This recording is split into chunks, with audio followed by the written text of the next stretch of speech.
বাঙ্গি নামটা শুনলেই কেমন একটা অরুচি ভাব চলে আসে, তাই না? তাই এই অরুচি ভাব দূর করার জন্য আজকে নিয়ে আসলাম বাঙ্গির একটি রেসিপি। আজকে মেইনলি আমরা তৈরি করব বাঙ্গির একটি স্পেশাল জুস। এটাই গরমে মন ঠান্ডা করার মতো একটি রেসিপি বলা যায়। তো চলুন শুরু করা যাক। আসসালামু আলাইকুম এভরিওয়ান, কেমন আছেন সবাই? হোপলি সবাই ভালো আছেন। সো আজকে আমরা এই বাঙ্গির জুসটা তৈরি করার জন্য এখানে আমরা দুধ নিব, চিনি নিব, বাঙ্গি নিব, তারপর হচ্ছে লবণ, পানি যা আছে এগুলো সব একসাথে অ্যাড করব। দেন হচ্ছে জুসটাকে ভালোভাবে ব্লেন্ড করার জন্য আমরা ব্লেন্ডারের সাহায্য নেব। তো ফার্স্ট অফ অল আমরা বাঙ্গির যে ছোটো ছোটো করে কিউব করে কেটে নিছিলাম এটা হচ্ছে আমরা ব্লেন্ডারে দিয়ে নিচ্ছি। বাঙ্গির সাইজটা যত ছোট করব আমাদের ব্লেন্ডটা তত তাড়াতাড়ি সফট হবে এবং হচ্ছে খুব ভালোভাবে এটা মিশে যাবে। দেন হচ্ছে এখানে আমি দুধ নিয়ে নিচ্ছি, তারপর পরিমাণ মতো আইসক্রিম যেটা আছে এটা পুরোটা নিয়ে নিব। তারপর হচ্ছে দুধ, এটা যদি আমরা বেশি পরিমাণে নিই সেই পারপাসে আমাদের পানিটা দিতে হয় না বেসিকলি, বাট যদি আমরা দুধটা কম নিই, কম পরিমাণে হয়ে যায়, সেই পারপাসে আমরা পানিটা অ্যাড করে নিব। তো দেন হচ্ছে চিনি নিব, এটা হচ্ছে স্বাদ অনুযায়ী।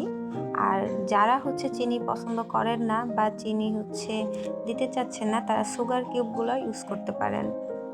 তো লাস্টে সব কিছু দেওয়ার পরে আমরা এখন পানিটা দিয়ে নিব। এখন লাস্ট ফিনিশিং এটা আমরা এখন ব্লেন্ড করব। দেখা যায় 4 থেকে 5 মিনিট ব্লেন্ড করলেই এটা কিন্তু সব কিছু খুব ইজিলি মিশে যাবে। তারপর হচ্ছে এটা চামচের সাহায্যে দেখতেছি এটার যেহেতু এটা ফ্রুট, এটার ভিতরে কোনো ফ্রুটের আঁশ জাতীয় কিছু আছে কিনা। দেন হচ্ছে আমরা এটা সেকে নিব। সেকে নেওয়ার জন্য আমি এখানে একটি ছাঁকনির ব্যবহার করতেছি। এই জুসটা বানানোর জন্য মেনলি আমাদের কাজ এতটুকুই, লাস্ট ফিনিশিং হচ্ছে এটাই।